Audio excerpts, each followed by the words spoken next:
Laws have no currency unless people stand up and fight for their enforcement. What's happening in Kingston now may be illegal, but guess what? It'll pass without any significant opposition unless and until people come to this city council in droves, and sit in that city council and in this building in droves until the city council either renounces the policy or adopts the policy. And you, as citizens of this community, have a right to know where they stand. And you must demand that each and every one of them either adopt this as their policy or renounce it and get those who are invading your community out. It's nowhere in the middle. It's which side are you on? Okay. Now, second point. Most white Americans are waiting for the moment when this movement, as someone called it earlier, simply fizzles. They're waiting. It's a waiting game. What institutional change will really be necessary by next April of 2021, when Governor Cuomo has requested every police agency to re-envision itself? In your county, you've had 2 meetings so far of a county-wide committee which has 3 subcommittees. It has 9 members, 9 official members. At the first meeting, 5 of the official members came on July 22nd, and they proudly announced they have a quorum, and then proceeded to discuss what? Central arraignment location in Ulster County. They had a whole meeting. Was it about stop and frisk? Was it about racism in your police departments? No, it was about none of that. It was an hour spent on, can we get central arraignment? Meaning, is it going to be easier? We don't have to wake all the judges up at night all over the county. We'll only wake one judge up. The second meeting was August 26th. Of the 9 members, 2 came. 2 came. There was no quorum.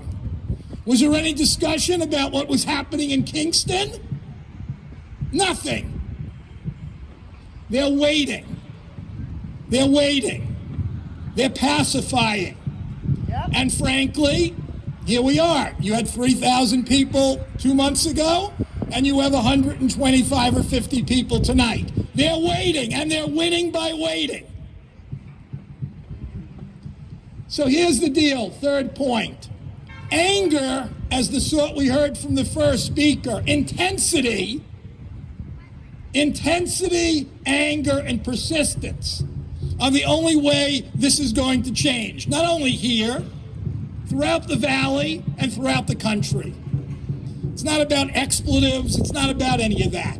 That's not really anything other than symbolic speech. Fine. Anger means people going into that building when the council meets, going to the county legislature when that entity meets, and saying it's not business as usual anymore.